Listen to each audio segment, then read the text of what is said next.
Hey guys, so today we're going to be talking about weathering and mass movement, um, specifically what weathering is. So weathering is different than erosion.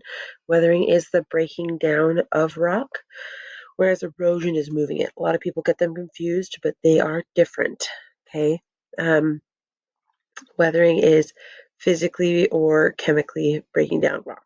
So there's two kinds: mechanical, which is the physical force of breaking rock into smaller pieces, without changing the rock's mineral composition.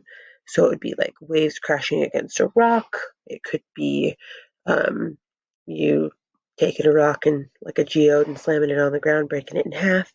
That is a type of mechanical weathering, whereas chemical is transforming the rock into something new. So a chemical compound would be like the mineral halite dissolving in a salty solution, because halite is salt. Another version of chemical weathering would be like um, a rock dissolving in hydrochloric acid. Okay. Now, biological activity does three things. They either hold the soil together, they pry apart rocks and cracks, or they produce a weak acid that can dissolve the rock. So that is what is happening to this really ancient feature here. The stones are obviously what is making the building, but there are lots of plants and other things growing in there. Um, Here's an example of some tree roots prying apart the rock, digging in there really deep. Here's another example. You guys are probably familiar with something similar on pavement or the sidewalk, but the tree in this picture on the right was um, growing in between a small crack. It got big enough that obviously it made the other half of this rock fall, and eventually the tree will kind of pry apart the rest of the rock. This tree is probably kind of like a parasite. It's leaching minerals and nutrients from the rock here because it's not surrounded by any other soil.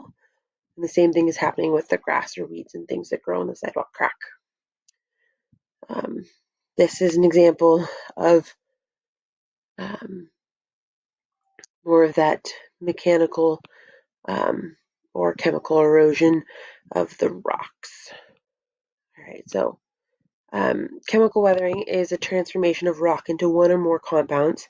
So, for example, mechanical weathering is like ripping a piece of paper in half, and chemical will be burning the paper.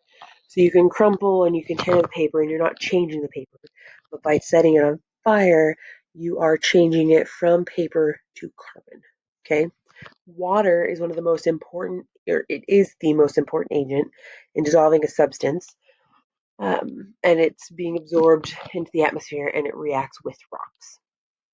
So acidic rain, typically caused by air pollution, breaks down buildings and rocks. Specifically, marble and limestone are really prone to being disintegrated. This is an example of water erosion. This is probably a form of sandstone, but the water whittles away holes, making some really cool things. This is another example of water erosion. This is more acidic rain covering things here. The face of this ancient statue or carving looks like it's melting here because of the acid rain. Oh, a little too far. Yeah, all right. These bricks here look like cottage cheese. There's some glasses here for reference. But again, these are all forms of chemical weathering. And weathering is the breaking down of rocks. Okay, so the rate of weathering depends on two main factors. Okay, and that is climate. So what is the temperature and the moisture there? Is it hot and humid or dry and cold? And then the rock composition. What elements make up the rock? Granite versus marble, quartz versus calcite. Granite is going to be a lot stronger than marble when it comes to moisture. It can withstand hot and humid areas, whereas marble would do a lot better in cold and dry. A third minor factor is the surface area, the amount of area exposed versus the amount of area not exposed. Okay, So climate here, you can see both here are nice and sunny. Some are going to have more tropical rains. This is going to obviously erode the rocks and make the stairs not look as sharp. Whereas these stones here, how they arranged them, I don't know. But those giant slabs have been there for millions of years. All right, so types of mass movements are caused by gravity. Okay, the movement of land is going down a slope. So it's a landslide, a mudslide, a soil slump, or a soil creep. These events are catalysts for this, are heavy rains, earthquakes, lack of vegetation, so fire, drought, logging, development of roads and homes, release of pressure, rock slides, ice, frost wedging, steep slopes, hydrophobic soil, so water that doesn't absorb into the soil, okay, and then a combination of mechanical and chemical weathering. You guys are welcome to look up a couple of those things. They are pretty cool. If you just want to look for a couple of pictures online, but a landslide breaks up and falls down a hill. This is an example of a landslide. It's a pretty massive one. You can see the roadway is completely gone. A landslide is known as a creep or a slump. A creep is when everything slowly creeps down the side, and a slump is it all moves in a big chunk, like you are breaking your cake or something. This is an example of a slump. And going back, this is an example of a creep. A creep, this hillside has been slowly sliding downward, but the tree wants to continue to grow vertically. And so it has a really creepy bend in the rock. Okay.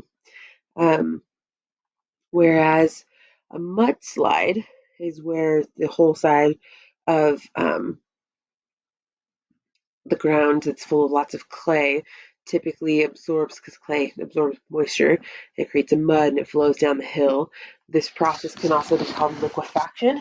Mudslides can also happen due to an earthquake, which is pretty cool. So that covers everything that you need for today. Hopefully, if you guys have any questions, you're welcome to email me, send me a message, something like that.